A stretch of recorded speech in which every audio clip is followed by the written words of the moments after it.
aussi Madame Rachel Kelly, qui a un parcours qui n'est pas très atypique, mais assez atypique, mais en tout cas, voilà, c'est un combat.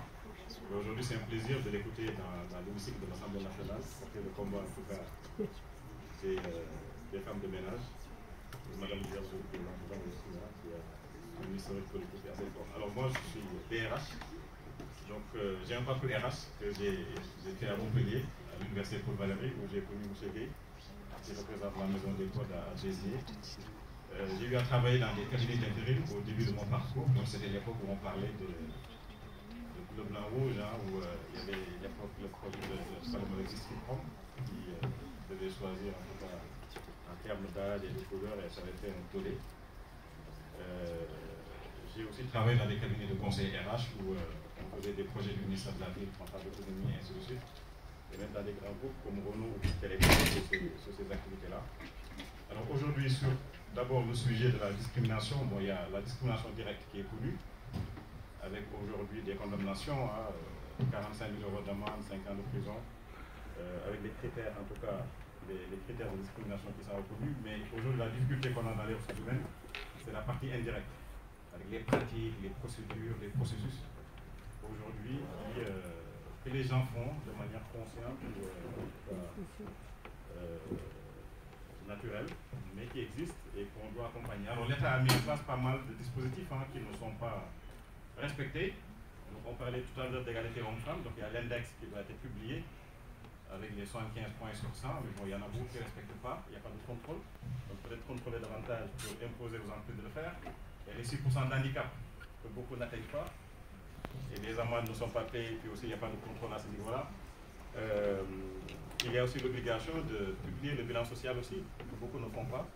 Il y a pas mal de mesures que l'État a mis en place, mais la difficulté, c'est peut-être au niveau du défenseur des droits, c'est peut-être au niveau de la direction aussi en termes de contrôle. Peut-être qu'il n'y a pas suffisamment de moyens, mais je pense que le problème aussi, il faut le prendre à ce niveau-là. C'est que ce que l'État a mis en place, qu'il y ait des contrôles à ce niveau-là, et qu'on puisse les dénoncer. Bon, le CV anonyme, c'est bien de porter ce combat, mais je pense qu'en 2006, il y avait une loi. Après Repsamen, en tout cas, cette loi a été abrogée. Donc Samuel Thomas a beaucoup porté ce combat, qui malheureusement aujourd'hui, bon, on peut continuer à le porter, mais c'était la période où ça devait s'appliquer. Même le Conseil d'État avait enjoint à un moment donné, dans les 6 mois, de publier le décret, ça ne s'est pas fait. Donc en tout cas, si on doit reprendre ce combat, il faut bien le porter pour que ça ne puisse pas être aussi à nouveau un échec. Donc dans le quotidien, bon voilà, quand il y avait, pour publier ce décret, je pense à l'époque, il y avait 50 entreprises qui devaient mettre en place le dispositif de CV anonyme.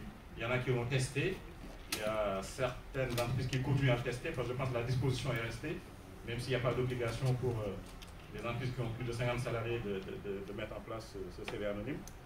Et la difficulté, c'est que ces mêmes 50 entreprises sont souvent condamnées sur des éléments de discrimination. Donc c'est un peu compliqué. Après, au niveau de mes expériences, en tout cas, moi j'ai travaillé dans une école d'ingénieurs qui s'appelle CESI, où j'étais responsable du département de la gamme RH. Donc on accompagnait des responsables RH et des DRH qui étaient en parcours alternance, donc entreprise-école. Mais et aujourd'hui, je suis DRH d'une entreprise qui s'occupe de l'informatique de l'État sénégalais. Donc ce que j'ai mis en place, c'est tout simplement, voilà, on a fait des algorithmes qui nous permettent de trier des CV et éviter en tout cas qu'il y ait des discriminations sur ces aspects-là, et un scoring avec des points qui permettent d'avoir les... Voilà. Donc il y a des outils que les entreprises peuvent mettre en place pour les éviter si elles veulent bien les mettre en place. Donc aujourd'hui, en tout cas, il faut conscientiser les gens, faut alerter sur cette discrimination indirecte, en même temps aussi en parler, en communiquer. Et c'est important aussi en tout cas, soit d'appuyer le CV anonyme ou de mettre en place un dispositif.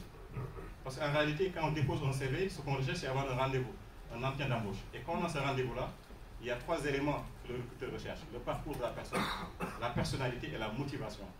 Donc si on n'a pas ce rendez-vous-là, on n'aura pas l'occasion en tout cas de démontrer ces 3 aspects.